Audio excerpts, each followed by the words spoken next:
আসসালামু আলাইকুম আমার প্রিয় ভাই বোনেরা, কেমন আছেন? আশা করি ভালো আছেন, সুস্থ আছেন। আলহামদুলিল্লাহ, আল্লাহ আমাকে ভালো রাখছে, সুস্থ রাখছে। সবাইকে আল্লাহ ভালো রাখুক, সুস্থ রাখুক, সবার জন্য রইল দোয়া।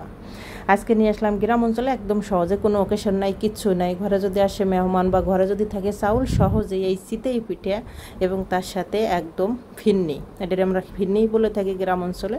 আর চিতই পিঠা কীভাবে বানাবেন সেই রেসিপিটা দেখে নিন প্রথম থেকে শেষ পর্যন্ত। প্রথমত চিতই পিঠা বানানোর জন্য পারফেক্ট একটা চালের প্রয়োজন। এটা আমি সাদা আলো চালটা ব্যবহার করতে, সবসময় চিতই পিঠার জন্য আলো চালটা ব্যবহার করতে কয়েক পিঠে ধোয়া দিয়ে তারপরে এটা ভিজিয়ে রেখে দেবো জাস্ট 20 থেকে 30 মিনিট।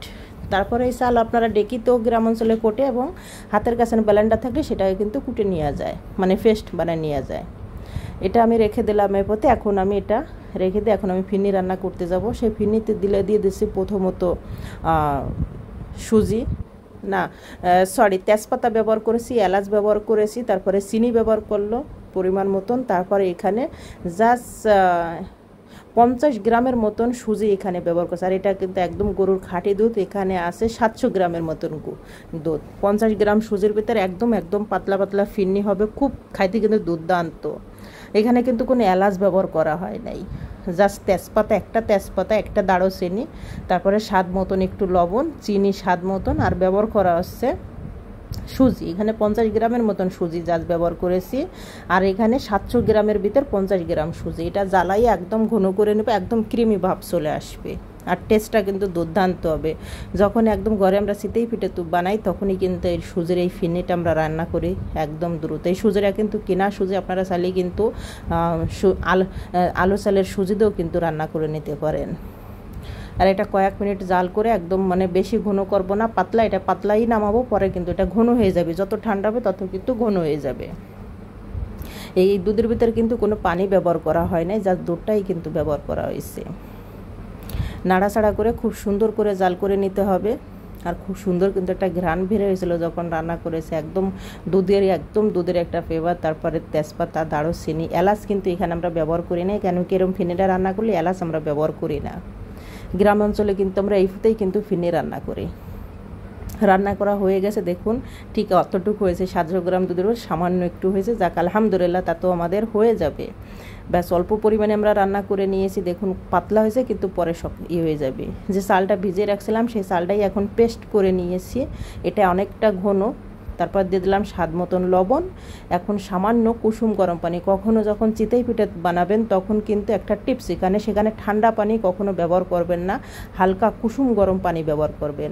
আর কখনো আপনারা বেকিং পাউডার, বেকিং সোডা আমাদের গ্রাম অঞ্চলে কিন্তু কিচ্ছু ব্যবহার করেন, জাস্ট লবণ, চাল, পানি, ব্যাস এতটুকু। তাইতে কিন্তু আমরা ফুলকো চিতই পিঠা সবসময় তৈরি করে থাকি গ্রামে। এটা কিন্তু গ্রামের ট্র্যাডিশনাল পিঠেই বলতে পারেন, চিতই পিঠা। এটা আমি গুলাই নিয়েছি সামান্য পরিমাণ। আর যতটা দেখুন চামচি মানে একটু লেগে আছে, তখন বুঝুন আপনার চিতই পিঠে ব্যাটারটা বেস্ট হয়েছে। এখানে একটা মাটির একটা চড়া উঠিয়ে দিচ্ছি, এটাকে আপনারা খাস বলে, আমাদের গ্রাম অঞ্চলে খাস বলে। এখন আমরা মুছে নেব খুব সুন্দর করে, পানি ছিটিয়ে দেবেন যে গরম হয়েছে নাকি, তখন বুঝবেন, মুছে নেবেন। আমরা গোল মাটির একটা খাস নিয়েছি, আর আপনাদের এলাকায় কি বলে সে নামটা বলে দেবেন অবশ্যই। আর ব্যাটারটা ঠিক এরম হবে, বেশি পাতলাও না বেশি ঘনও না। আমি প্রথমে এক খাস দিয়ে দেখবো যে কেমন পিঠে ওঠে।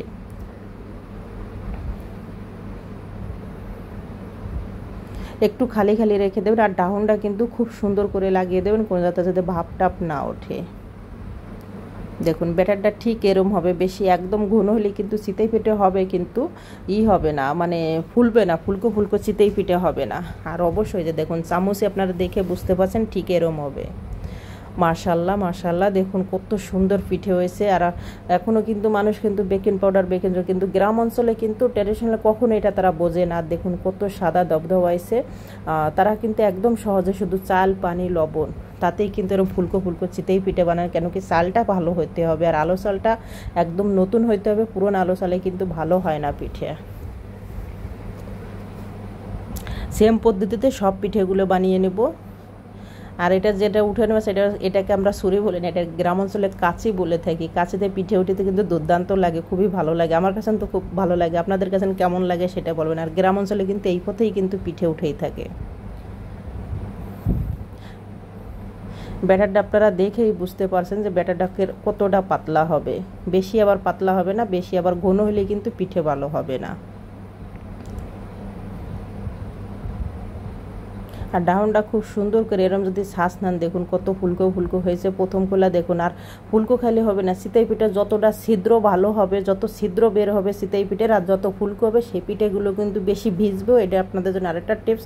যদি চিতই পিঠা যদি ফুলকো হয় এবং ছিদ্রযুক্ত হয়, তাহলে সেই পিঠেগুলো যখন আপনারা চিনিতে বলেন রসে ভিজান, সে পিঠা কিন্তু ভিজবে ভালো, আর খেতেও কিন্তু দুর্দান্ত লাগে।